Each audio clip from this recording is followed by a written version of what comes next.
नहीं नहीं, मैं बहुत ही बिलो एवरेज स्टूडेंट था।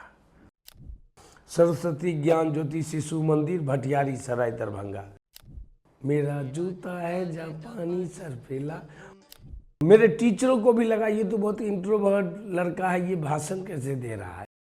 आईआईटी का एग्जाम दिया, मुझे लगा मुश्किल है। और पर्सनैलिटी डेवलपमेंट के लिए थिएटर करो, मैं दिल्ली आ गया था।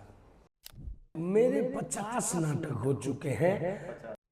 अनामिका हक्सर मैम और स्टेनिस्लाविस्की पे रशियन एक्टिंग स्कूल है गिट्स, उससे अच्छा कोलैबोरेशन चल रहा है एनएसडी का।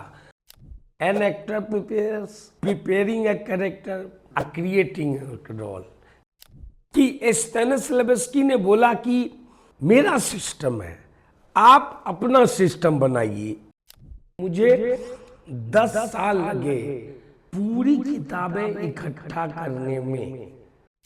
Seagull, Cherry Orchard, Three Sisters और Uncle Vanya, Stella Adler, Meisner और ली स्टांसबर्ग। फिर इब्राहिम अलकाजी को जवाहरलाल नेहरू जी ने नियुक्त किया कि आप एनएसडी के डायरेक्टर बनिए। और अनुशासनहीनता के कारण मुझे राष्ट्रीय नाट्य विद्यालय की रेपेटरी कंपनी से निकाल दिया गया। बॉडी में जितने जॉइंट्स हैं ये सब सोचते हैं। मेक योर ओन पेडागोलॉजी, वो है मार्लन ब्रांडो, वो है मार्लन ब्रांडो। आप इरफान खान जैसा तो नहीं कर पाएंगे। 96 से 2012 तक उस बंदे ने कैसे सरवाइव किया है। 16 साल हूँ तो मैं प्रोफेसर का बेटा, लेकिन कैश थोड़ी ना भेज देता है मुंबई में कोई। मुझे सिर्फ एक लड़के ने ऑब्जर्व करके बोला कि तुम्हारे शरीर से थोड़ा स्मेल आ रहा है। इवन रणदीप हुड्डा सर, उनके साथ मैंने शेयर किया। थोड़ा बहुत जो इंटरेक्शन हुआ सुशांत सिंह राजपूत से, तो भूमि पेडनेकर को मैंने 2011 में ऑडिशन दिया है, जिसने मुझे पीके के एक ऑडिशन के लिए बुलाया और इम्तियाज अली सर मिलने आए और वो बनराकस में डाला। फर्स्ट सीजन में मैंने एक सीन किया था, 2 बच्चे हैं मीठी खीर, उससे ज्यादा बवास। देख रहा है विनोद। सलमान खान, शाहरुख खान, आमिर खान, जैकी श्रॉफ के साथ बड़ी इच्छा थी कि पृथ्वी थिएटर में प्ले करूं, और पहली बार मैंने पृथ्वी हाउस में परफॉर्म किया। बहुत प्रैक्टिस करने के बाद मैं आप जैसे मतलब इतना इंटरव्यू दे पा रहा हूँ। मेरा बेटा एक्टर बन गया, मेरा बेटा सफल हो गया, ऐसा कोई नहीं सोचता। फिल्म देखने के लिए वो अमिताभ बच्चन का बहुत बड़ा फैन। कि मैं अपने जीवन में सफल हूँ तो मुझे प्रेम भी करना चाहिए। हम लोग ओल्ड स्कूल के, या दाल भात, आलू का भुजिया और मछली, ये मेरा प्रिय भोजन है।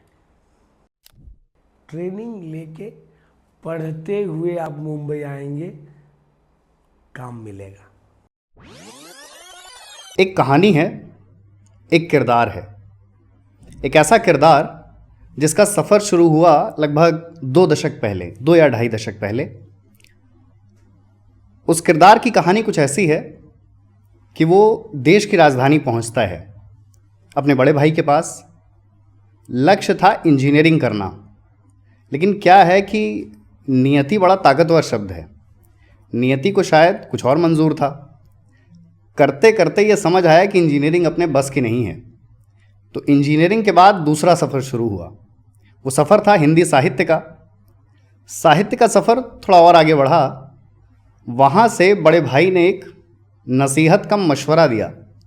वो मशवरा ये था कि अब आप अपनी वक्तृत्व कला, अपनी कम्युनिकेशन स्किल सुधारने के लिए अभिनय यानी रंगमंच की तरफ आगे बढ़िए। तब उस किरदार ने रंगमंच का रास्ता चुना। और रंगमंच का जो रास्ता था वो आज की डेट में 35-40 नाटकों से होकर गुजर चुका है। और आज की तारीख में आप उस किरदार को तरह तरह के नामों से जानते हैं। कुछ असल नाम से जानते हैं, कुछ जो स्क्रीन का नाम होता है उससे जानते हैं।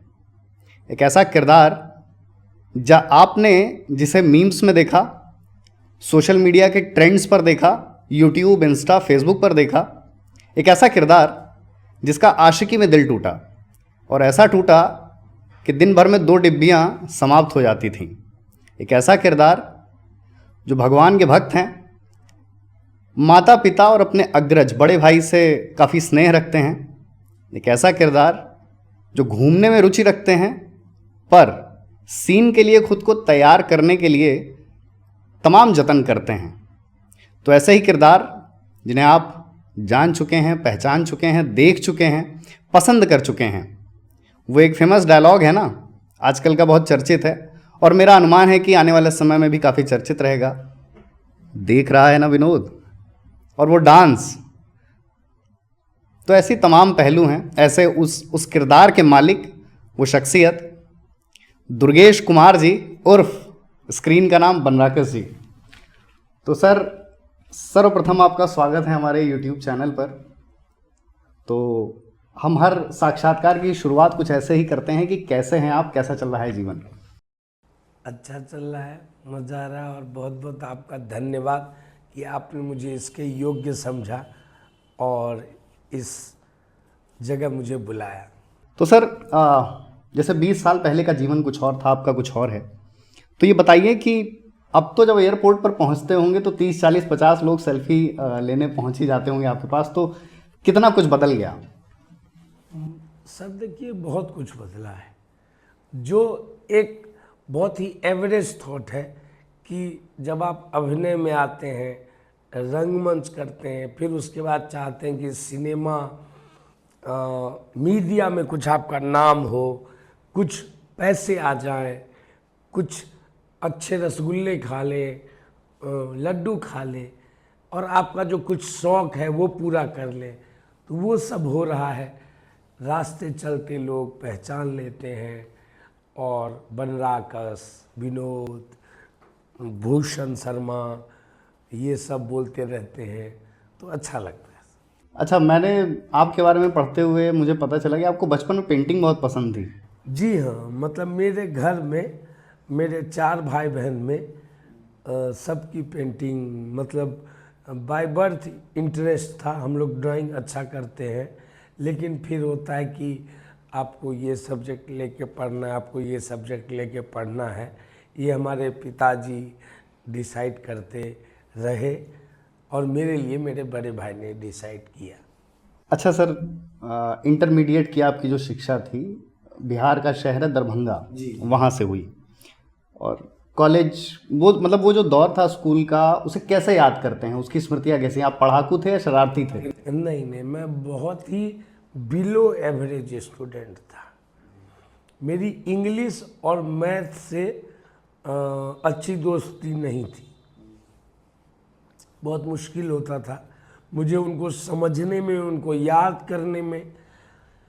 फिर मेरा जो रुझान था वो जो अपना होता है, नागरिक शास्त्र, भूगोल, इतिहास, हिंदी, तो इस सब में ज़्यादा था।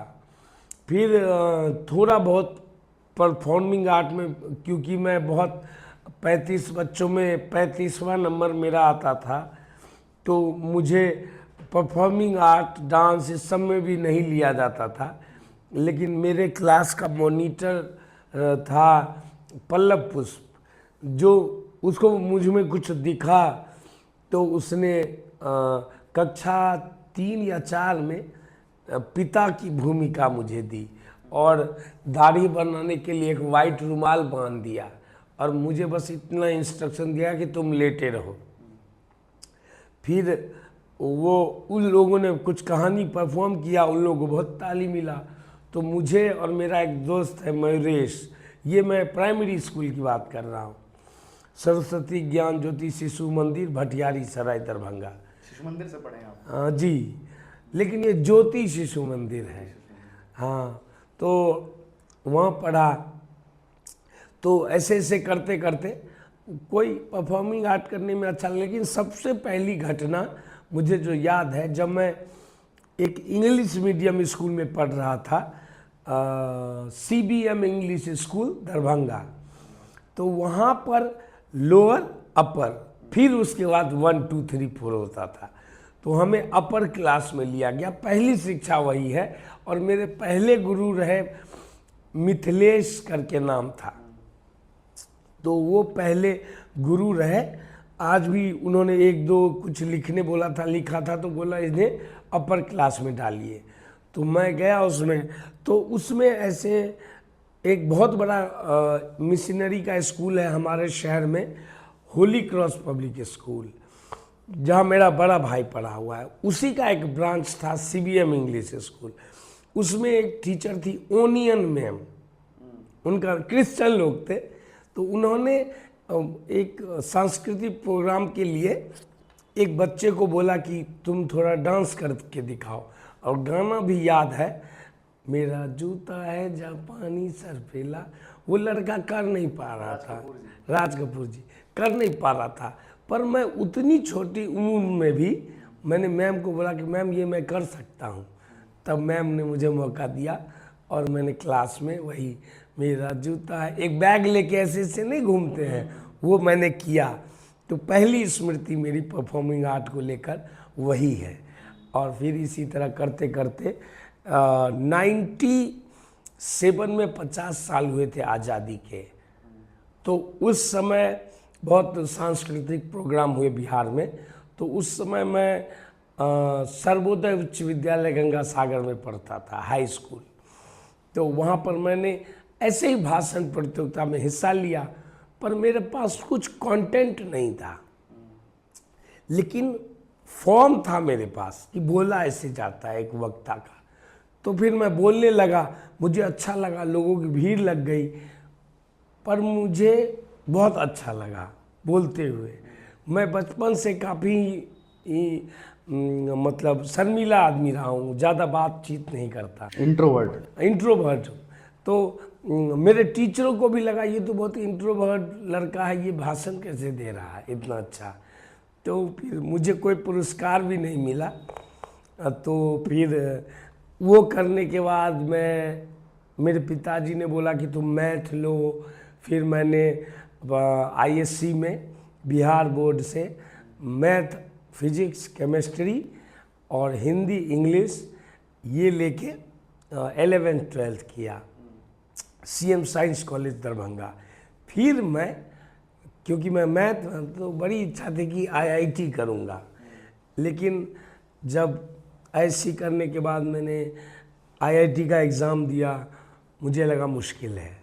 फिर मैंने स्टेट गवर्नमेंट का एग्ज़ाम दिया इंजीनियरिंग के लिए, वो भी मुश्किल लगा।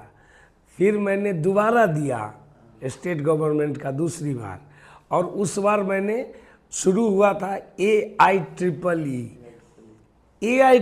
में अगर दोबारा देता तो मेरा हो सकता था। तो 4 कोशिश 2 साल में मैंने की। फिर मेरे भाई ने तुरंत मना कर दिया कि अब तैयारी मत करो, क्योंकि मैं समझ गया हूँ, वो जानता था। तो उसने बोला कि अब तुम ग्रेजुएशन करो और पर्सनैलिटी डेवलपमेंट के लिए थिएटर करो। मैं दिल्ली आ गया था।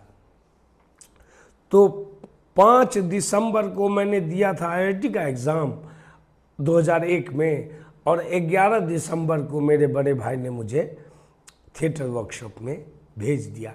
वो पिछले 6 महीने से रिसर्च किया था पूरी दिल्ली का, कि क्रिकेट में भेजूं कि इधर भेजूं, किधर भेजूं इसको, इंदिरा गांधी इंडोर स्टेडियम, ये सब वो पूरा नॉर्थ कैंपस पूरा घूम के वो देख चुका था। तो उसने बोला इसको थिएटर में, थोड़ा इंट्रोवर्ट है तो थिएटर करेगा तो खुल जाएगा। तो इस दृष्टिकोण से उसने मुझे थिएटर ज्वाइन कराया। और पहला एक्टिंग वर्कशॉप करने के बाद मुझे बहुत इंटरेस्ट आया, क्योंकि मेरा फेवरेट सब्जेक्ट जो हिंदी है उसमें काम होना, उसकी सूक्ष्मता में जाना, तो ये सब बहुत मज़ा आया। तो मैंने ग्रेजुएशन करते हुए थिएटर कंटिन्यू कर लिया। मेरा अगला सवाल ये था कि आप मतलब इंजीनियरिंग करने आए थे थिएटर कैसे, उसका भी जवाब आपने दे ही दिया। तो मैं अगले सवाल की तरफ आता हूँ कि अगर मेरी जानकारी सही है तो आपके लगभग 40 से ज़्यादा नाटक पूरे हो चुके हैं। मेरे 50 नाटक हो चुके हैं, 50 मुंबई के भी जोड़ के, क्योंकि वर्तमान समय में भी मैं थोड़ा थोड़ा अभी भी करता हूँ, तो मेरे कुल 50 नाटक हो चुके हैं। 50 नाटक पूरे। अच्छा, इस नाटक की पूरी यात्रा में मुझे एक नाम याद आता है, अजय शुक्ला जी का ताजमहल का टेंडर, वो मेरा पहला प्ले, पहला नाटक, उसके बारे में कुछ बताइए। उसमें मैंने चपरासी की भूमिका की थी और कुछ मेरी इंट्रीज थे, और यस सर, जी गुप्ता जी सुधीर जी, ये करता था। तो बहुत अच्छा लोगों को कॉमेडी लगा मेरा। BC Pal auditorium Chittaranjan park में 5-6 फरवरी 2002 को हमने शो किया था, और निर्देशक थे अजय कटारिया जी, जो दिल्ली में आज भी अपना थिएटर ग्रुप चलाते हैं। उनके थिएटर का नाम है उद्देश्य थिएटर ग्रुप। तो वो मेरा पहला प्ले था। बहुत ऑडियंस, 2 शोज हुए थे, ऑडियंस का बहुत अच्छा रिस्पॉन्स लगा था, और वो मेरे लिए बहुत ही नया अनुभव था। मैं आपकी सोशल मीडिया प्रोफाइल खंगाल रहा था तो मुझे एक तस्वीर दिखी, और उस तस्वीर पे मैंने फिर कैप्शन पढ़ा तो पता लगा कि एक मैथिली नाटक था, एक छल राजा। जी उसमें तो आप पहचान में भी नहीं आ रहे। जी। मैं काफ़ी शारीरिक परिवर्तन के बाद मैं ऐसा दिखता हूँ। अगर बोला जाए देखने के दृष्टिकोण से, तो पहले मैं बहुत सुंदर हुआ करता था, फिर मैं थिएटर करने लगा। तो ये है, जैसे कि मैंने 3 मैथिली नाटक किए हैं। मैलो रंग रेपेटरी के अंदर में राज कमल चौधरी का लिखा हुआ नाटक, कहानी पर आधारित नाटक कमलमुखी कन्या, एक छल राजा, वो किसी बड़े राइटर का है, और महेंद्र मलंगिया जी का लिखा हुआ नाटक काठक लोक। तो दिल्ली में रह के मैंने 3 मैथिली नाटक भी किए हैं। अब क्योंकि बात हो रही है नाटकों की, तो मैं एक नाम लूँगा और उसके बाद आप पर छोड़ दूँगा कि उस नाम का क्या प्रभाव रहा आप पर, और उस नाम की व्याख्या आप कैसे करते हैं। Seminal Russian and Soviet theatre practitioner and renowned actor, director and producer. मतलब हमारे लिए तो इनका नाम लेना भी बड़ा कठिन है, क्योंकि मतलब मैंने आपको पहले ही बताया कि हम फिल्म के बैकग्राउंड और थिएटर के बैकग्राउंड से नहीं आते। कॉन्स्टेंटीन स्टैनवलास्की, सही नाम ले रहा हूँ मैं ये? तो ये इनके बारे में कुछ बताइए, अगर मैंने उच्चारण में कुछ गलती। अरे नहीं, सब सही है। मैं भी उतना स्पष्ट उच्चारण नहीं कर पाता हूँ।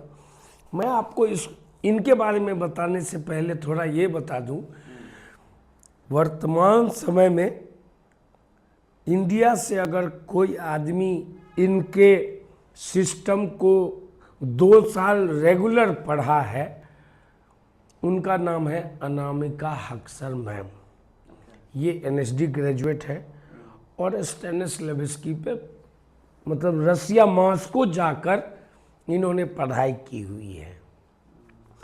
तो मेरे एक सीनियर हैं रुद्रदीप चक्रवर्ती, जो आजकल अमेरिका में बहुत काम कर रहे हैं। उन्होंने मुझे बोला कि तुम अगर स्टेनिस्लाविस्की पे और डिटेलिंग से अध्ययन करना चाहते हो तो तुम्हें कुछ समय मॉस्को भी जाना चाहिए। तो कुछ फेलोशिप वगैरह मैंने चेक किया, और हमारे स्कूल के और हम सब हमारे प्रिय टीचर रहे हैं शांतनु बोस, उनको मैंने बोला है कि सर अगर कुछ मेरे लिए हो पाए, मैं 2-3 महीने मॉस्को जा पाऊँ, तो उन्होंने बोला है अगले साल फेलोशिप निकलेगा, हम तुम्हें बताएंगे। राष्ट्रीय नाट्य विद्यालय इस पर्पस में एक्टरों की मदद करता है, और पिछले कुछ समय से रसियन एक्टिंग स्कूल है गिट्स, उससे अच्छा कोलैबोरेशन चल रहा है एनएसडी का। वर्तमान समय में लोग वहाँ सीखने भी जा रहे हैं। वो नहीं होता है समर कोर्स, विंटर कोर्स, तो वो करने जा रहे हैं। तो उन्होंने ये बोला। अब मैं आता हूँ इस गुरुजी पर। ये व्यापारी थे रसिया के, और इन्होंने उस समय का रसिया का नाटक देखा, तो इनको कुछ कमी महसूस हुई। फिर इन्होंने अपना एक सिस्टम बनाया, मेथड नहीं, सिस्टम बनाया, जिस पर बहुत काम करने के बाद उन्होंने अपनी बायोग्राफी लिखी, माई लाइफ इन आर्ट। एक बायोग्राफी अपनी लिखी। वो बायोग्राफी लिखने पर 3 किताबें बनी। एन एक्टर प्रिपेयर्स, अभिनेता की तैयारी, प्रिपेयरिंग ए कैरेक्टर, भूमिका की संरचना, क्रिएटिंग ए रोल। 3 किताब बनी जो मूलतः पूरे वर्ल्ड के हर एक्टर को शुरुआती समय में पढ़ना चाहिए।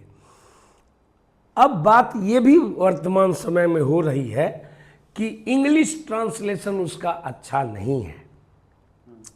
आपको अगर जानना है तो थोड़ा बहुत रशियन टीचर या रशियन भी आना चाहिए।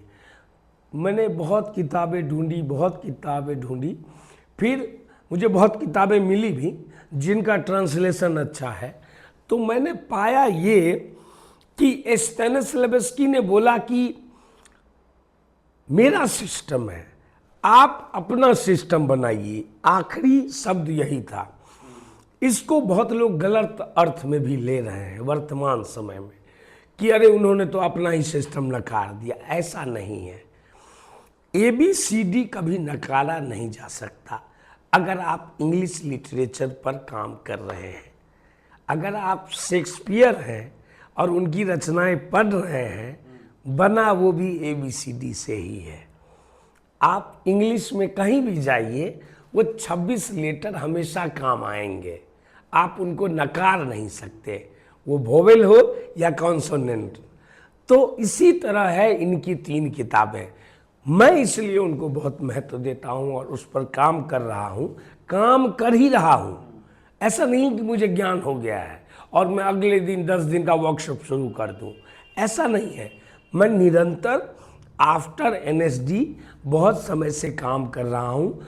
और मैं आपको बता दूँ, मुझे 10 साल लगे, लगभग 10 साल लगे पूरी किताबें इकट्ठा करने में उनकी और उनसे रिलेटेड, जो कि मात्र और मात्र NSD लाइब्रेरी में है। पैसा भी कमा रहा था, वो किताबें भी खरीद रहा था, काम भी कर रहा था। तो ऐसे करके अनामिका में हमने 2 किताबें बोली, पोइट्री ऑफ पेडागोलॉजी, कैनेबल करके एक माइकल चेखव की स्टूडेंट रही हैं, और दूसरी किताब एक्टिव एनालिसिस।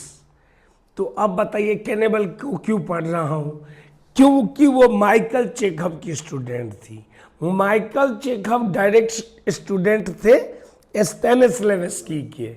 ये भतीजे हैं एंटन चेखव के, जो कि रसिया के बहुत बड़े राइटर हुए, जिनकी 4 प्रमुख रचनाएं हैं, सीगल, चेरी ऑर्चर्ड, 3 सिस्टर्स और अंकल वान्या, जो अपने आप में काफ़ी क्रांतिकारी नाटक रहे, जिनको स्टेनिस्लावस्की ने मतलब मिल के परफॉर्म किया और पूरे यूरोप अमेरिका में टूर किया। और यूरोप अमेरिका वाले भी अचंभित रह गए कि इतना नेचुरली, इतना रियलिटी के साथ कोई कैसे परफॉर्म कर सकता है। और उन्होंने वहाँ वर्कशॉप लिया जिसमें 3 लोग थे, एस्ट्रेला एडलर, माइजनर और ली स्टांसबर्ग। फिर अमेरिका में ये 3 टीचर काफ़ी पॉपुलर हुए। तो इस तरह से अगर अभिनय पर कोई काम कर रहा है तो वो माई लाइफ इन आर्ट से शुरू करेगा और वर्तमान समय में माइकल चेखव के बाद कैनेबल, इन तक किताबें पढ़ेगा। तो ये सब करते हुए मैं प्रैक्टिस भी करता रहा हूँ। शुरू में ही मैंने बोला कि मैं लगभग अभी तक 50 नाटक कर चुका हूँ। मैं पढ़ता हूँ, रिसर्च करता हूँ, परफॉर्म करता हूँ, जिससे मेरा अभिनय को लेके अवेयरनेस बढ़ता है, जो कि आप मेरे सो कॉल्ड बहुत पॉपुलर काम बनराकस में भी देख पाएंगे कि मैं उसको डायरेक्ट विलेन नहीं बनाया हूँ, डायरेक्ट कॉमेडियन नहीं बनाया हूँ, मैं उसको एक इंसान बनाया हूँ जिसकी अलग अलग तरह से लोग वाहवाही कर रहे हैं। तो ये मेरा संक्षिप्त इनके बारे में। अब क्योंकि वेस्ट के नाम का जिक्र हो गया, father of modern Indian theatre जी इब्राहिम अलाकाजी, जी, इनका कितना प्रभाव है आप पर? इनका डायरेक्ट तो कोई प्रभाव नहीं है, क्योंकि हम लोग के समय में ये पढ़ाते नहीं थे। पर एक पत्रिका आती है रंग प्रसंग, जो कि राष्ट्रीय नाट्य विद्यालय 98 से छाप रही है। वो 3 महीने पे आती है, 6 महीने पे आती है। तो मेरे भाई ने वो पत्रिका लेना शुरू किया, तो वो पत्रिका पढ़ के मुझे एनएसडी के हिस्ट्री और भारत के रंगमंच के बारे में बहुत पता चला। तो ये भी पता चला कि 1959 में सेतु सेन पहले डायरेक्टर हुए, फिर इब्राहिम अलकाजी को जवाहरलाल नेहरू जी ने नियुक्त किया कि आप एनएसडी के डायरेक्टर बनिए। क्यों? क्योंकि ये राडा से सीख के आए थे और सत्यदेव दुबे के साथ बॉम्बे में काम कर रहे थे। फिर इनकी 2 प्रमुख नाटक अंधा युग और तुगलक, जो कि पुराना किला और फिरोज शाह कोटला में किया गया, उन सब के बारे में पता चला। फिर इन्होंने काफ़ी अनुशासन प्रिय निर्देशक रहे। इनके डायरेक्ट स्टूडेंट रहे हैं रॉबिन दास, जिनके अंदर में मैंने काम किया है। इनके डायरेक्ट स्टूडेंट रहे हैं रंजीत कपूर, जिनके साथ हमने काम किया है। तो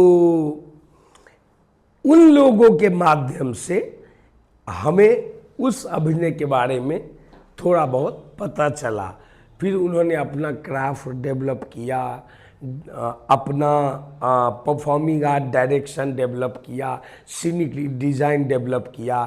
तो मैं 2001 से लेके 2013 तक पूरी तरह से मंडी हाउस को खंगाल रहा था, और 5 साल और खंगालना चाहता था।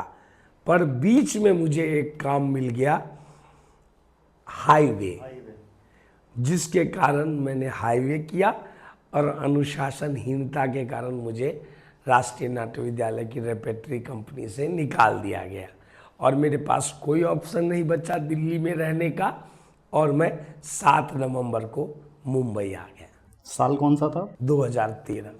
आपने अभी एक नाम का जिक्र किया, मेरा अगला सवाल भी उस नाम पर ही आधारित है, रॉबिन दास। कितना कुछ सीखा आपने उनसे? उनसे मैंने जीवन सीखा, और एक बहुत अच्छा चीज़ जो है कि वो जो मैं समझ पाया हूँ, वो आपके ईगो को बहुत अच्छे से तोड़ते हैं पहले, और आपको बहुत थकाते हैं। और बहुत एक्टिंग एक्सरसाइज उनकी जो अपनी है, जो कि स्टैनिस्लावस्की, माइकल चेखव, इन सब से मिलकर उनका जो पूरा अपना नॉलेज है, उसके बाद वो लाते हैं। उसके बाद धीरे धीरे आपको खुद लगता है कि कैरेक्टर आ रहा है, और वो बहुत ही अच्छे ढंग से आप संतुष्ट होते हैं कि मैंने एक प्ले किया। और दूसरी मेरी बहुत ही पर्सनल बात है कि उन्होंने मेरे जीवन में, उस समय काफ़ी उथल पुथल चल रहा था, तो उन्होंने मेरी बहुत मदद की, जिसका मतलब मैं उनको इसीलिए उनको अपना गुरु मानता हूँ। मेरे काम पर उनका ज़्यादा प्रभाव दिखता है। रंगमंच की दुनिया से आगे बढ़ते हैं। मुझे जब आप 2013 का वो साल याद करते हैं, 7 नवंबर 2013, जब आप बॉम्बे आए पहली बार और हाईवे हुई, हाईवे फिल्म, तो उसी दौर की या उसके 1-2 साल बाद या कुछ साल बाद की एक शॉर्ट फिल्म है, मैंने हमारी आपकी बातचीत में भी उसका जिक्र हुआ, 50 रुपए।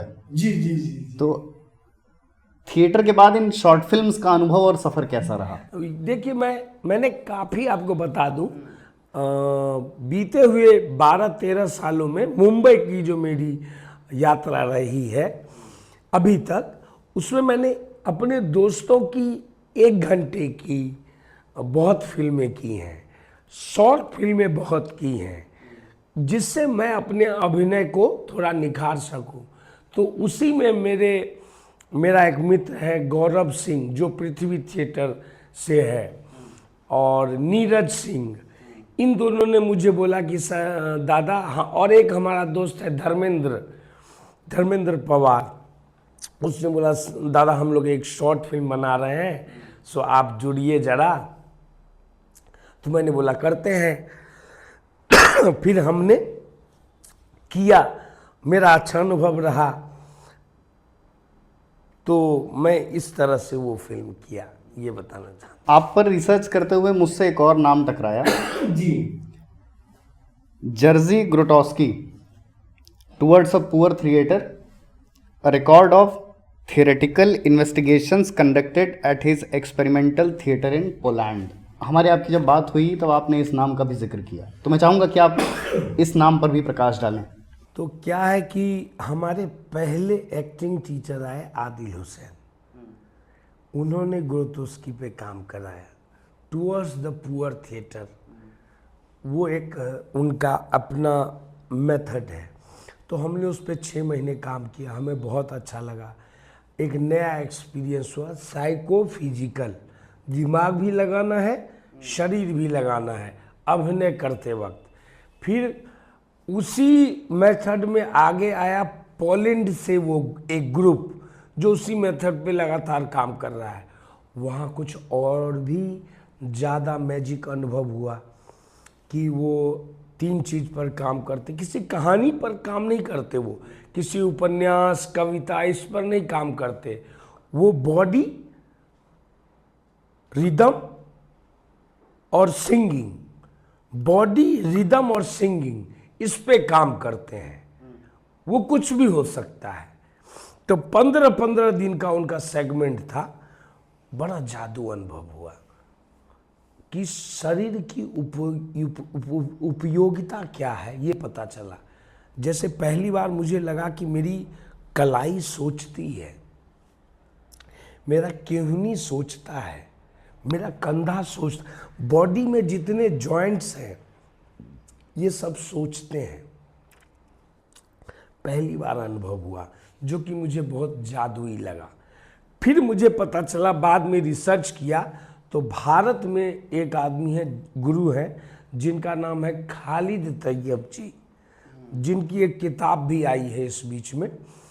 तो उनका किसी तरह से जुड़ाव रहा है ग्रोटोस्की से, उनके मित्र या कोई ग्रोटोस्की के डायरेक्ट स्टूडेंट रहे हैं और इन्होंने लंबे समय तक अभ्यास किया है उस मेथड पर।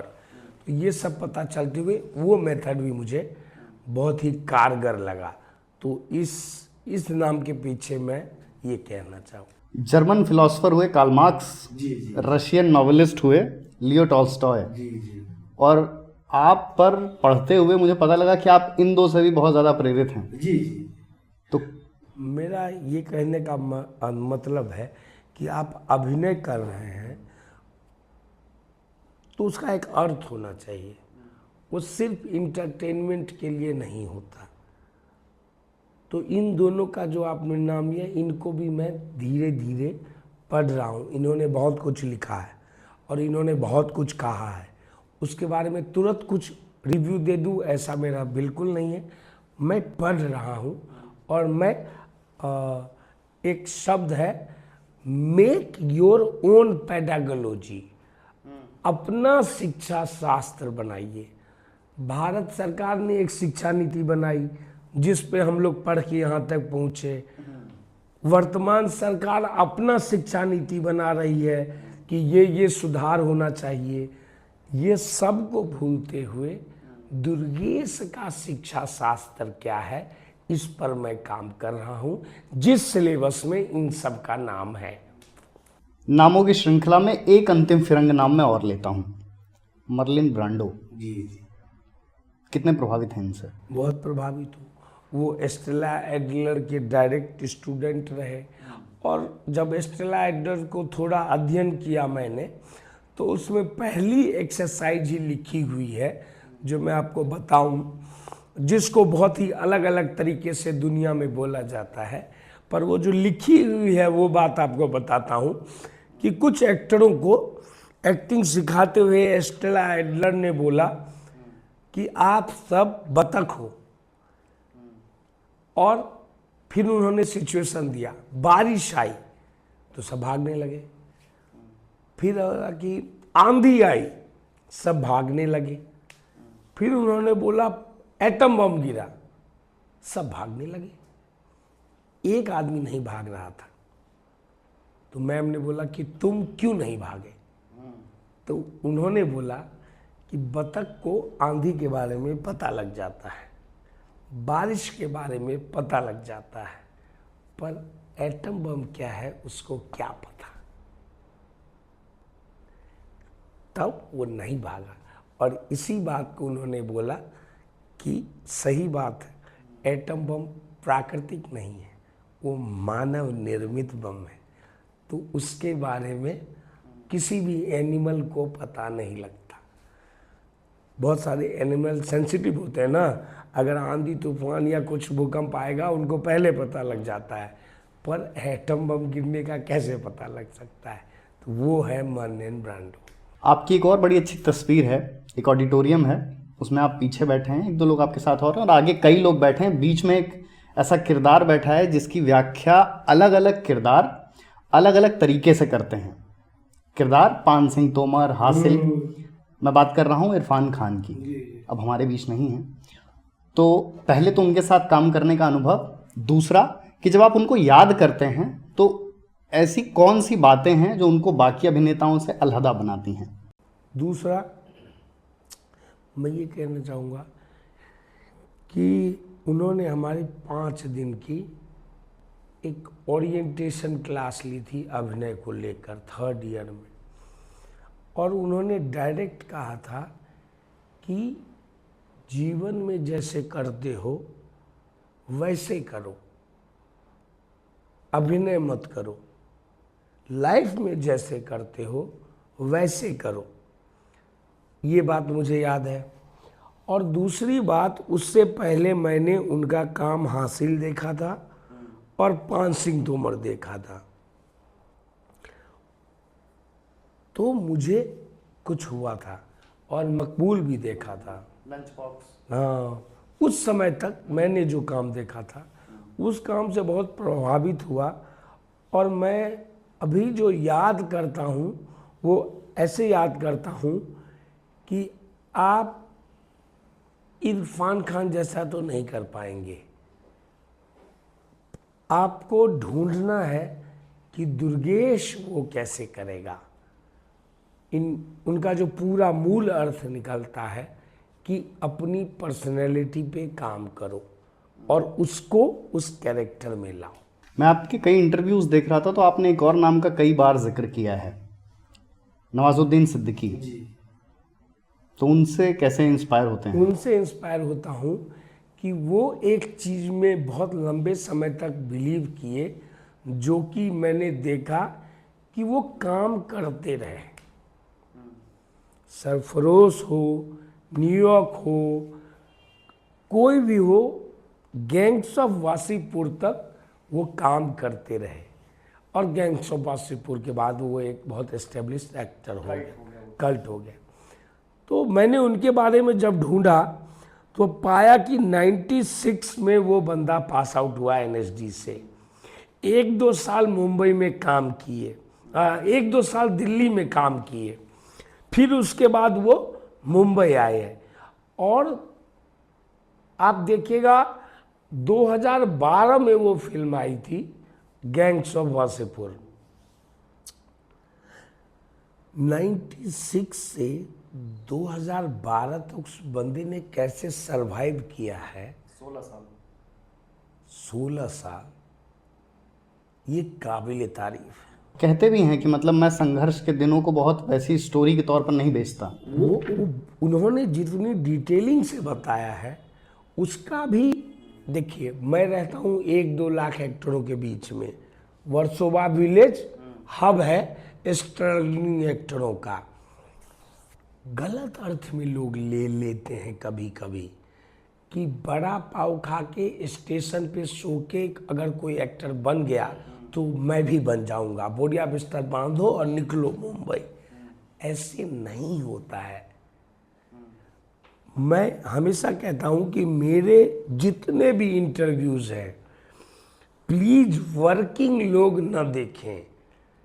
जो अभिनय करने आ रहे हैं मुंबई वो लोग देखें कि मैं तो अभी करंट मेरा काम सफल हुआ है ना सर, तो मैं तो उस अंधेरी रातों का अनुभव भी लिया है और चमकता हुआ दिन भी देख रहा हूं ताजा ताजा।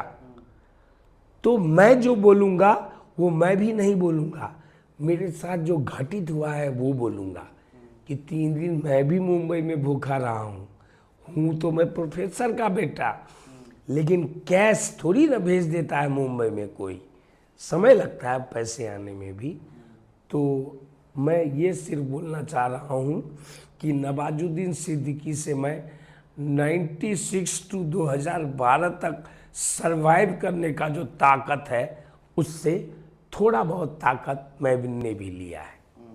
हाईवे फिल्म 45 दिन की शूटिंग और पता चला कि 25 दिन आप नहाए ही नहीं। जी जी। ड्राइविंग भी सीखी जी जी। और 7 दिन गुजराती भी सीखी। हरियाणवी। तो दिक्कत नहीं हुई इतने दिन बिना नहाए? और नहीं मुझे सिर्फ एक लड़के ने ऑब्जर्व करके बोला कि तुम्हारे शरीर से थोड़ा स्मेल आ रहा है। मुझे किसी ने नहीं बोला। क्यों? क्योंकि वो लड़का मेरा रूममेट था उस 45 दिनों में, और वो है FTI ग्रेजुएट हर्ष शुक्ला, जिसने गोरू का कैरेक्टर किया है और मैं आड़ू का कैरेक्टर किया हूँ, और एक और हमारा मित्र है टोंग का कैरेक्टर किया प्रदीप नागर ने। तो हम तीनों दोस्त हैं, आज भी दोस्त हैं। तो ये मेरी अपने प्रति कमिटमेंट है। मैं ये दिखाने या बोलने के लिए नहीं किया, मैं उस चरित्र का साइकोलॉजी समझने के लिए ऐसा किया। अगर मैं आपको ही वर्तमान समय में एक स्थिति दे दूं कि आप यहाँ के MLA की बेटी को लेके भागे हैं किडनैप करके, आपकी क्या हालत होगी? क्या हालत होगी छोड़िए, मैं क्या करूँगा छोड़िए, वो MLA आपको लेके क्या करेगा ये याद कीजिए। इस बात की तो कल्पना भी नहीं कर सकते। तो जिस MLA की बेटी को आप लेकर भागे, उनके साथ काम करने का अनुभव कैसा रहा? आलिया भट्ट। बहुत अच्छा। वो मुझे बहुत मतलब पहले एक मॉन्क शूट हो रहा था, तो हम लोग जयपुर गए, तो उनका मॉन्क शूट हो रहा था, वो ऐसे करके ऐसे देखी, उनका कुछ शूट हो रहा, मैंने देखी ये तो बहुत बच्ची है, और वो मेरी छोटी बहन है कल्पना मिश्रा, हल्की हल्की वैसी लगती है। तो पहला ही जो मेरा भाव आया वो एक तरह से वात्सल्य का भाव आया। तो फिर हमारा बहुत अच्छा काम रहा, और हमने कोई ईगो नहीं, कोई स्टारडम नहीं। इवन रणदीप हुड्डा सर, उनके साथ वैनिटी शेयर किया, उन्होंने अपने एक्सपीरियंसेस बताए, और इस तरह से हम 5 लोगों ने मिलके काफ़ी अच्छा काम किया। रणदीप हुड्डा, मुझे याद है बहुत कम फिल्म बतौर पत्रकार हम लोग थिएटर में देखते हैं, फिल्म थी सरबजीत। जी जी जी। जीवन की दूसरी फिल्म थी जिसे देखकर रोना आया था। मतलब उस किरदार को उन्होंने इस तरह जिया, और उसके बाद वीर सावरकर भी, जिस तरह उन्होंने बताया कि एक खजूर और आधा गिलास दूध पीकर उन्होंने कैरेक्टर की तैयारी की। तो रणदीप हुड्डा की भी वैसी बहुत छवि है आर्ट को लेकर। खैर, एक और फिल्म मुझे याद आती है, दिल बेचारा। जी जी जी। मतलब मुझे लगता है इस पर भी पब्लिक डोमेन में जानकारी कम है कि उस फिल्म का भी हिस्सा थे आप। जी जी जी। तो सुशांत सिंह राजपूत और वो अनुभव कैसा था? बिहार से ही आते हाँ हैं, जी। अब है नहीं हमारे बीच। जी मतलब मुझे तो बहुत अच्छा लगा था। मुकेश छाबड़ा जी ने और सौरभ पाल ने फ़ोन करके बोला कि एक कैरेक्टर है, करोगे? मैंने बोला ज़रूर करूँगा। मैंने ऑडिशन दिया और मेरा हो गया। वहाँ मैंने लगभग 20-25 दिन शूट किया। मैं एक रिक्शा पुलर बना हुआ हूँ, हीरोइन का, उसके परिवार का, जो रेगुलर रिक्शा पुलर है। और उसमें एक फिल्म बनती है जिसमें वो विलेन होता है।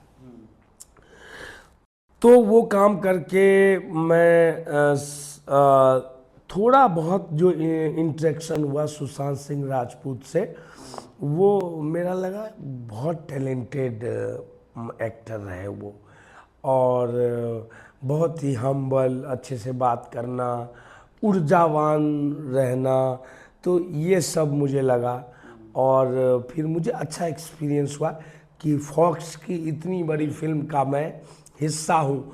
और एक कल्ट नॉवेल, उसका मैं एक लालच रहता है ना कि मैं भी हिस्सा हो जाऊं। तो इस तरह से मैंने बहुत काम किए हैं। आप पर पढ़ते हुए मुझे एक और जानकारी मिली कि आपने पीके का भी ऑडिशन दिया था। मैं अब ऑडिशन के बारे में बताता हूँ। एनएसडी पास आउट करने के बाद मैंने पहला काम किया, रेपेटरी भरा, national school of drama company. मेरा नहीं हुआ। मैंने फेलोशिप भरा जो स्कूल देती है, तो फेलोशिप हो गया। फिर मेरा एक दोस्त है रोहित ध्यानी, जो एसआरसी में मेरा बैचमेट था, Shri Ram centre of performing art. उसने बोला कि एक ऑडिशन चल रहा है इसक जादे का। वो मेरा पहला ऑडिशन है, अर्जुन कपूर और परिणीति चोपड़ा वाला। उसमें एक छोटी सी भूमिका थी जिसका मैंने ऑडिशन दिया। वहाँ ऑडिशन ले रही थी भूमि पेडनेकर और एक लोकल कोऑर्डिनेटर। तो भूमि पेडनेकर को मैंने 2011 में ऑडिशन दिया है, जब वो अच्छी खासी मोटी थी। और वो मेरा पहला ऑडिशन है। फिर मैंने दूसरे साल दिया एनएसडी रेपेटरी, मेरा हो गया।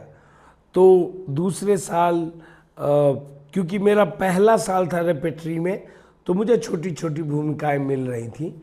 और उसी समय मेरा एक दोस्त है आकाश डब्बास, जिसने मुझे पीके का ऑडिशन चल रहा था, जिसने मुझे पीके के एक ऑडिशन के लिए बुलाया और मुझे इम्प्रोवाइज़ करवाया। तो मैं इम्प्रोवाइज़ किया और मुकेश छाबड़ा सर ने बोला कि अच्छा है। फिर आकाश डब्बास का मुझे फ़ोन आया कि यार इसमें तो नहीं हुआ है, पर एक और फिल्म बन रही है हाईवे, उसमें तेरा अच्छा कैरेक्टर है, कर लियो। तब फिर इम्तियाज़ अली सर मिलने आए, कॉस्ट्यूम का नाप हुआ और 45 दिन शूट पर निकले। एक बड़ा ही देशज, बड़ा ही खांटी प्रवृत्ति का चरित्र हैं बालाकांत चौधरी, भूषण कुमार की इंस्पिरेशन। तो मैं चाहूँगा कि आप दर्शकों को बताएं, हालांकि आप इस विषय में बात कर चुके हैं, पर जो नए दर्शक जुड़ेंगे मैं चाहूँगा कि आप बताएं कि कैसे बालाकांत चौधरी को आपने पर्दे पर भूषण कुमार या बनराकस की छवि में उतारा। देखिए, मैं आपको बताऊंगा कि आपके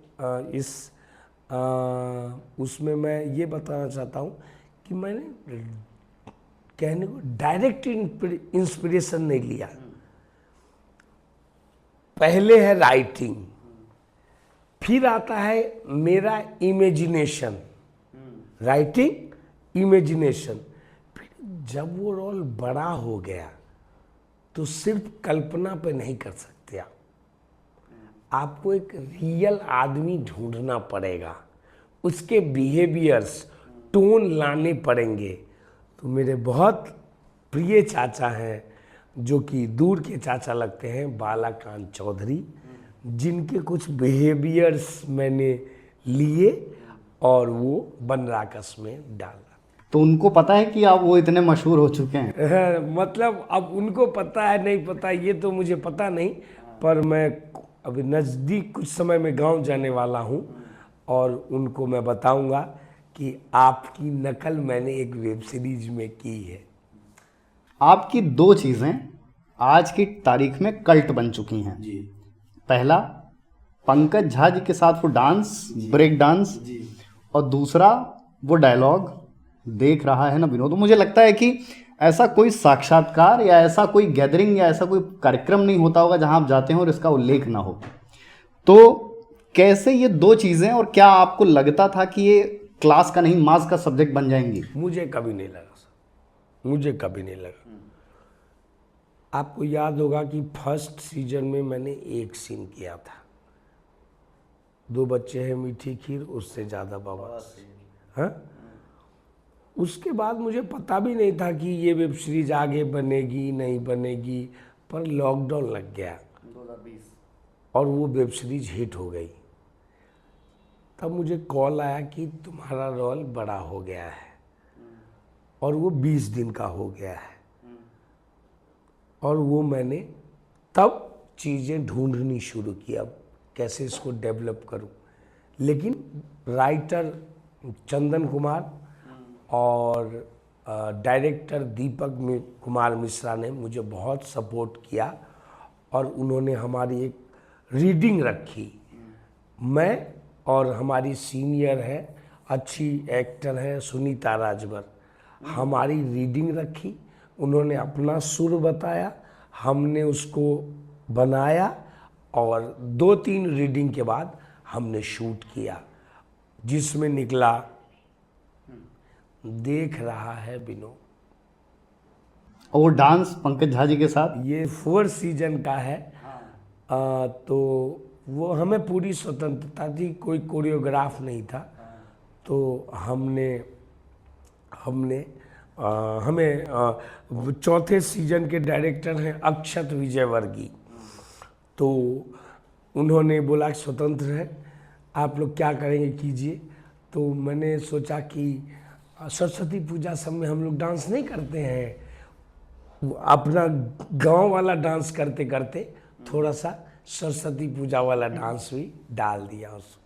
आप ऐसे ही समझ लीजिए कि मैं जब उस बारे में सवाल कर रहा हूँ मुझे तब हंसी आ रही है, तो दर्शकों ने उसको किस कदर पसंद किया है। खैर, आपका एक और अपकमिंग प्रोजेक्ट है, cult director gangs of Wasseypur का आपने जिक्र किया, अनुराग कश्यप जी के साथ, बॉबी देओल उसमें मुख्य भूमिका में, और आपने बताया कि टोरंटो फिल्म फेस्टिवल में उसकी स्क्रीनिंग होनी है। तो उसके बारे में भी कुछ बताइए, अगर जो जानकारी दी जा सके। मेरा ये है कि मेरा उसमें एक ठीक ठाक रोल है, और बिकॉज ऑफ कि 19 सितंबर को एक फिल्म आ रही है निशांची अनुराग कश्यप की, उसमें भी मैं हूँ और बंदर में भी हूँ। तो ये मेरा एक, जिनसे मैं इंस्पायर्ड हुआ हूँ उनके साथ काम करने का अच्छा अनुभव रहा, और वेट कर रहा हूँ कि ऑडियंस का क्या रिस्पांस आएगा।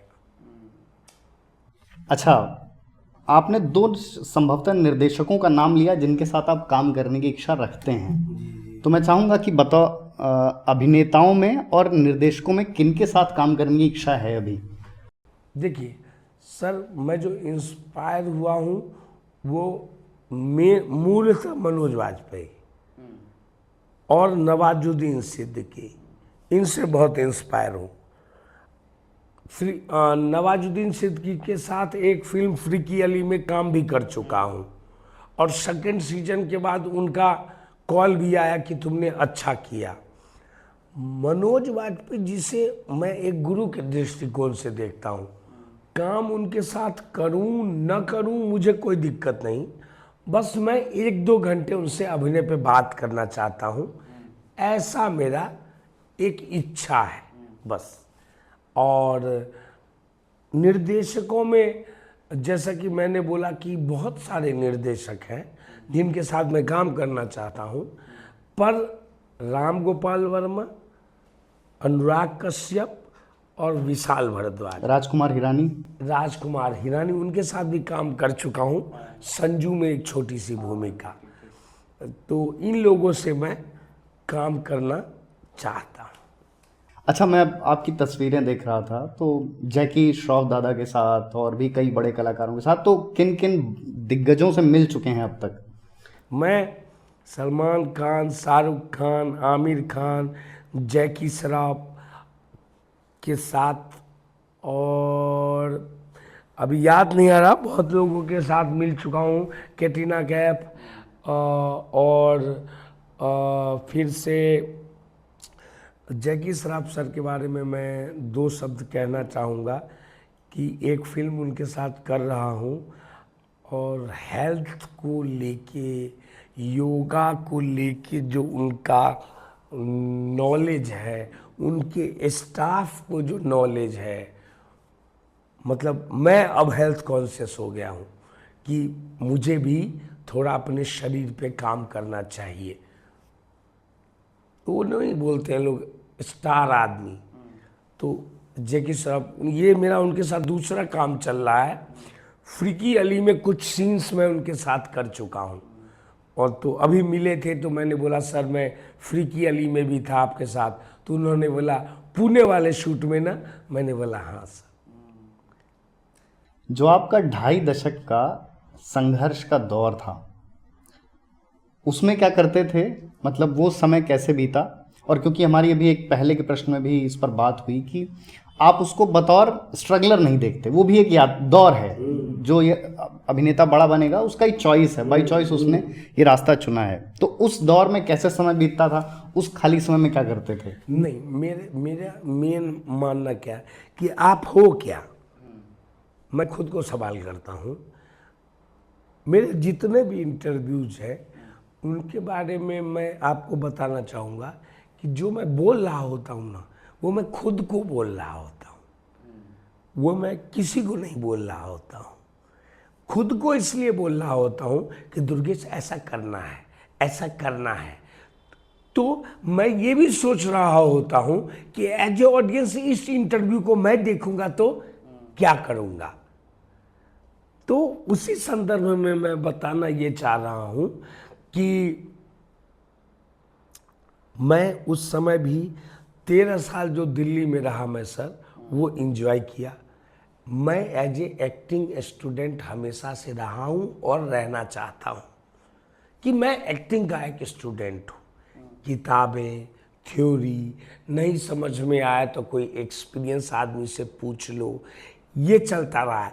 दिक्कत मात्र वहाँ आई है जहाँ पैसे का रुक जाना हो रहा है, मतलब फैमिली टू खुद टू काम न मिलना, दिक्कत सिर्फ वहाँ आई है। वरना मैं बहुत ही एक स्टूडेंट जैसे सीखते हुए आगे बढ़ता है, मैं अभी भी वैसे ही आगे बढ़ रहा हूँ।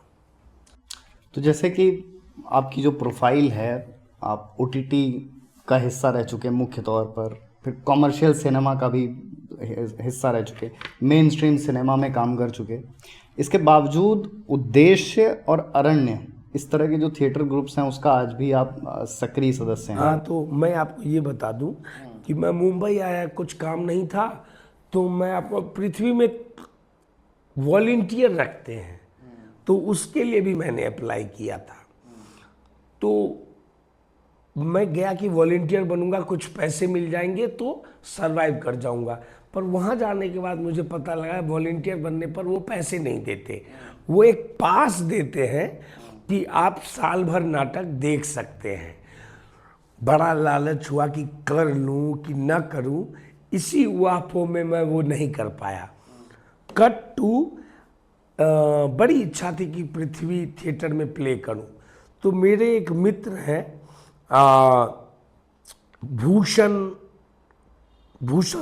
भूषण दादा, मेरे एनएसडी के सीनियर, उनके साथ मैंने एक फिल्म कर रहा था आधार, देवघर में।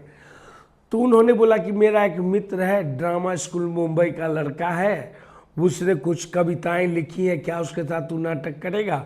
मैंने बोला करूँगा। फिर मैंने त्रिनेत्र एक ड्रामा स्कूल मुंबई का लड़का है, उसके साथ हमने डिवाइस करके एक प्ले बनाया पुताई, जो पृथ्वी थिएटर फेस्टिवल के फ्रिंज प्रोग्राम में हुआ और पहली बार मैंने पृथ्वी हाउस में परफॉर्म किया। फिर वो काम देख रहे थे अजितेश गुप्ता, मानव कॉल के नज़दीकी हैं, तो उन्होंने बोला कि आप अच्छा करते हैं, मानव कौल सर एक प्ले बना रहे हैं, आइए। तो मानव कौल जी के साथ मैंने अच्छा रिहर्सल किया, गिविंग अपॉन गोदो, और हमने तैयार किया और होने वाला था कि लॉकडाउन लग गया, तो वो प्ले भी नहीं हो पाया, काम आया तो छोड़ना पड़ा, फिर वो भी नहीं हो पाया, तो अभी खुद प्ले बनाया था ओथेलो, खुद प्रोड्यूस किया था, और ओथेलो मेरा लास्ट प्ले अभी तक का रहा है।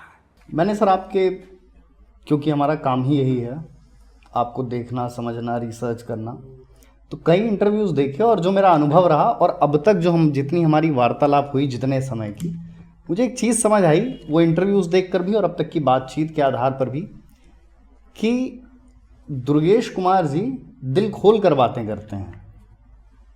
तो ये सर, और हमारी सर मुलाकात, पहली मुलाकात से लेकर अब तक कॉल पर भी जो बात हुई, ये अभिनेता का सहज बने रहना बहुत विरले है, ऐसा कैसे? ये हमें मतलब हमारे गुरुओं ने बताया है कि जैसे अभी कुछ समय पहले विजय राज सर से बात हो रही थी, उन्होंने बोला कि ओढ़ो मत, सेंस ऑफ फ्रीडम होता है ना सर, कि मैं एक्टर हूँ, मैं ऐसे दिखूंगा, मैं ऐसे बोलूँगा, प्री नोशंस मत बनाओ, दुर्गेश को एक फ्री विल रखो, तब न कैरेक्टर वे कुछ कर पाओगे। तो सेंस ऑफ फ्रीडम, मुझे कई काम करते वक्त मुझे सेंस ऑफ फ्रीडम समझ में आया सर। मैं रियल लाइफ में इंट्रोवर्ट हूँ, बहुत प्रैक्टिस करने के बाद मैं आप जैसे एक मतलब इतना इंटरव्यू दे पा रहा हूँ, ये बहुत प्रैक्टिस के बाद हुआ है सर, नहीं तो मैं 2 शब्दों में भी किसी सवाल का उत्तर दे सकता हूँ। लेकिन अभिव्यक्त करना बहुत प्योर होना चाहिए। अगर थोड़ा भी गलत इन्फॉर्मेशन गया तो आप न जाने कितने लाख बच्चों का कैरियर खराब कर सकते हैं, अगर गलत इन्फॉर्मेशन चला गया तो ये मेरी जिम्मेदारी है। इसलिए मैं इतना, बिकॉज ऑफ कि मैं नेचुरलिज्म और रियलिज्म इस पे बहुत लंबा अभ्यास किया हूँ, तो मैं वैसा ही रहना चाहता हूँ। अगर मैं कुछ बना लूँगा सर तो मेरे लिए बहुत भारी हो जाएगा, बहुत भारी हो जाएगा। दरभंगा का सीएम साइंस कॉलेज, और वहाँ पर पढ़ाने वाले एक शख्स डॉक्टर हरिकृष्ण चौधरी जी, वो चाहते थे कि उनका बेटा इंजीनियर बने, पर बनते बनते वो अभिनेता बन गया। तो जब अब डॉक्टर हरिकृष्ण चौधरी जी यानी आपके पिताजी आपको एक इंजीनियर के तौर पर न देखकर अभिनेता के तौर पर देखते हैं, तो क्या कहते हैं? बस इतना बोलते हैं, मेरे परिवार में सब मुझे इतना बोलते हैं, रोजी रोटी चल रही है ना। मैंने बोला हाँ, मेरा काम आता है तो बोलते हैं कि देखा तुमको, घर ले लिया ना, हाँ, बस इतना ही उनका रिएक्शन आता है। मेरा बेटा एक्टर बन गया, मेरा बेटा सफल हो गया, ऐसा कोई नहीं सोचता। मैंने कुछ अभी आर्थिक मदद भी की अपने घर को, मैं खुश हूँ, मैं संतुष्ट हूँ, मेरे घर वाले संतुष्ट हैं, मेरे लिए काफ़ी। एक लाइन मैं बोलता हूँ सर, शायद आपको उससे कुछ याद आए, love all, trust few, hurt none. आपके बड़े भाई डॉक्टर शिवशक्ति चौधरी की फेसबुक पे ये बायो है, तो उनसे कैसी बॉन्डिंग है? क्योंकि मैं जितना अब तक पढ़ पाया, उन्होंने ही आपको सर्वप्रथम पर्सनालिटी डेवलपमेंट के लिए मशवरा दिया कि रंगमंच से जुड़िए। और अभी कुछ दिन पहले आपने एक वीडियो भी शेयर किया था, एक विज्ञापन था जिसमें और भाई और एक मूक बधिर आदमी था जिसके भाई ने उसको पूरा इंटरप्रिटेशन किया कि कैसे तुम्हें अपनी बात कहनी है, जब सफल फोटोग्राफर बन गया। तो मैं चाहूँगा कि आप बताएं कि आपके बड़े भाई से आपकी कैसी बॉन्डिंग थी। मेरे बड़े भाई से मेरी बॉन्डिंग शुरू से काफ़ी सुलझी हुई रही। मैं उसको अपना प्राथमिक गुरु मानता हूँ। जब मैं लिखना सीखा भी नहीं था, जब मैं पढ़ना सीखा भी नहीं था, उस समय से वो मुझे सिनेमा हॉल ले जा रहा था फिल्म देखने के लिए। वो अमिताभ बच्चन का बहुत बड़ा फैन, और उसने बोला ये देखो ये देखो। फिर हम लोग दूसरे के घर में खिड़की पे जाके टीवी देखते थे, बिकॉज ऑफ कि मेरा भाई को इंटरेस्ट था टीवी देखने का, और हम लोग वही करते थे जो हमारा बड़ा भाई करता है। तो उसी प्रक्रिया में बाबूजी ने टीवी खरीदा, तो फिर हम लोग Chanakya, Ramayan, Mahabharat, Malgudi days, even Panorama का एक प्रोग्राम आता था सर, जिस समय में तमिल, तेलुगु, कन्नड़ बच्चों की फिल्में भी आती थी, हॉलीवुड की फिल्में आती थी दूरदर्शन की। मुझे इतना तक याद है हम लोग वो सब देखते थे। तो हमारा पहला एक्टिंग गुरु डॉक्टर शिव शक्ति है, और पहला एक्टिंग क्लास अपट्रॉन टीवी है। पुराने ज़माने का टीवी था, बात अभी नहीं। जी तो वो है। और इसी सब प्रक्रिया में जब वो मुझे आगे मिले तो बोले, एक दो बार इंजीनियरिंग देने के बाद उन्होंने बोला कि बाबू अब मत दे, अब जो तुझे अच्छा लगता है उस सब्जेक्ट से ग्रेजुएशन कर और थिएटर कर। दो बात कही उन्होंने, और मैं उस पर निरंतर चलता रहा। मुझे कॉलेज का वो दौर याद आता है जब आपने किसी से मन लगाया, अस्वीकारिता हुई, मन टूटा, उसके बाद आपके जीवन में डिब्बियाँ आईं जो एक दिन में 4 डिब्बी समाप्त हो जाती थी, और फिर एफटीआई में फिल्म एप्रिसिएशन की वो क्लास भी याद आती है जहाँ पे वर्ल्ड क्लास फिल्म्स दिखाई जाती थी। अनुराग कश्यप प्रोड्यूस कर रहे थे और आप उस क्लास से बाहर कच उड़ा रहे थे, तो उसके बारे में भी कुछ बताएं।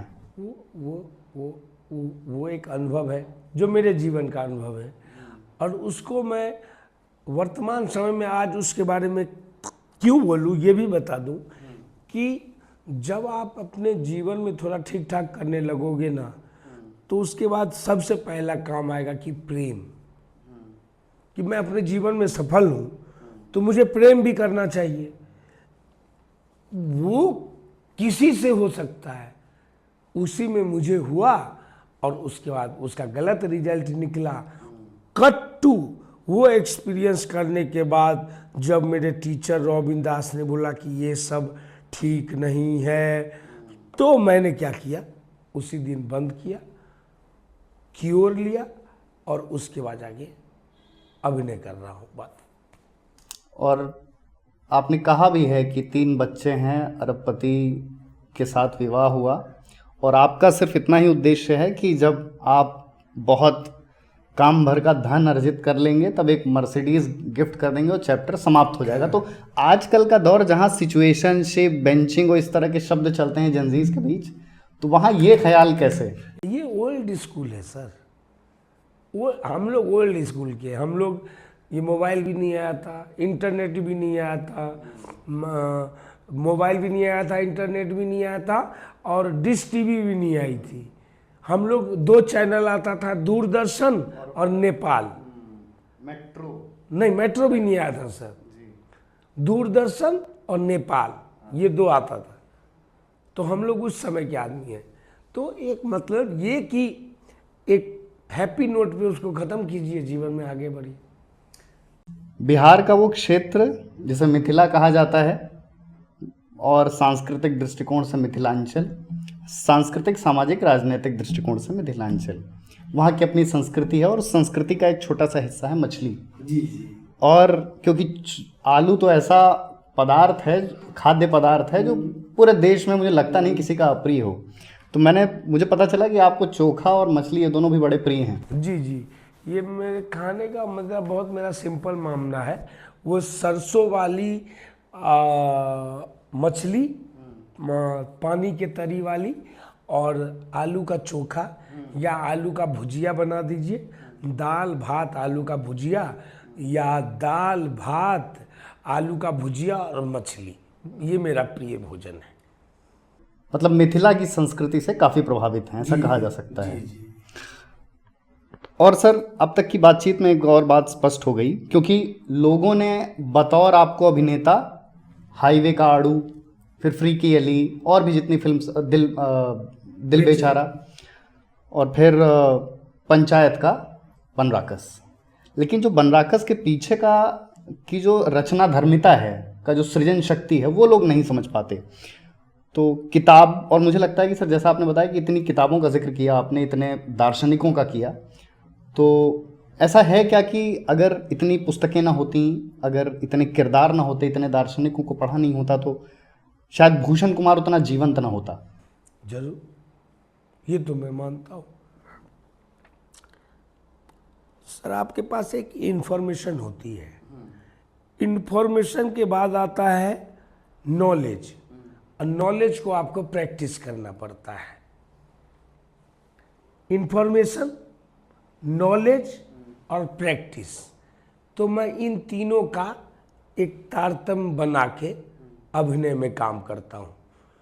मैंने पहले नाटक किए 40-45, फिर मैंने ट्रेनिंग लिया, फिर मैंने 10-15 नाटक किए, फिर मैंने ट्रेनिंग लिया, और फिर मैं नाटक करता रहा, और संयोगवश फिल्मों में आया। और वर्तमान समय में मैं थ्योरीज पढ़ता हूँ जो मेरा प्रिय है, साहित्य पढ़ता हूँ जो मेरा प्रिय है, और परफॉर्म करता हूँ, एक्टिंग करता हूँ। तो मेरे जीवन का मूलतः यही 3 अभी उद्देश्य है। मेरे अंतिम 2 सवाल सर। मैं पढ़ रहा था आपको, तो मुझे पता लगा कि रॉयल इनफील्ड भी आपकी पसंदीदा। हाँ, वर्तमान समय में बहुत फिल्मों में बोला जाता है ना कि आपको बाइक चलाने आती है कि नहीं आती है। As a skill point of view से मैं एक बाइक खरीदना चाहता हूँ, स्विमिंग सीखना चाहता हूँ। स्विमिंग सीखना एक अलग बात है, पर रेगुलर स्विमिंग करना एक अलग बात है। ड्राइविंग सीखना एक अलग बात है, पर as a skill driving develop करना एक अलग बात। तभी चेहरा चमकने लगा है। सर, जाते जाते जो हमारे दर्शक हैं और जो यंग एस्पायरिंग आर्टिस्ट, एक्टर्स हैं, और आपका जितने वर्ष का अनुभव है, 2.5 के, आप तो 3 दशक होने को होंगे, तो मैं चाहूँगा कि उनके लिए कोई ऐसा संदेश, उनके लिए कोई ऐसा मैसेज व्यावहारिकता भरा, जो उनकी आगामी जर्नी, आगामी यात्रा को सहज, सरल और सुलभ बना सके। मैं यही बोलना चाहूँगा कि पढ़िए, कहीं से, इंडिया में कहीं से ट्रेनिंग लीजिए, और मुंबई आइए। ट्रेनिंग लेके पढ़ते हुए आप मुंबई आएंगे, काम मिलेगा। अगर कोई मुंबई आने के लिए सोचा है तो मुझे लगता है कि ये जो पूरी वार्तालाप थी, इसे एक तरह के दस्तावेज के तौर पर देखा जाना चाहिए। ऐसा दस्तावेज जो ये बताता है कि एक किरदार यूं ही नहीं तैयार होता। एक चरित्र, एक पात्र, एक अभिनेता के पीछे हजारों कहानियां हैं और सैकड़ों किताबें हैं, और संभवतः तमाम गुरु हैं। गुरु परिवार से लेकर पेशेवर जीवन तक मिलने वाले, और तमाम ऐसे किरदार जो एक किरदार बनाते हैं मिलकर। तो हम उम्मीद करते हैं कि ये जो संघर्ष, रचनाधर्मिता, रचनात्मकता और सृजनशीलता की यात्रा है, वो जारी रहे, और इस वार्तालाप के, इस बातचीत के सकारात्मक पहलुओं का प्रचार हो, प्रसार हो। और मिलेंगे ऐसी ही किसी इनसाइटफुल कॉन्वर्सेशन में अगली बार। तब तक के लिए नमस्कार, धन्यवाद।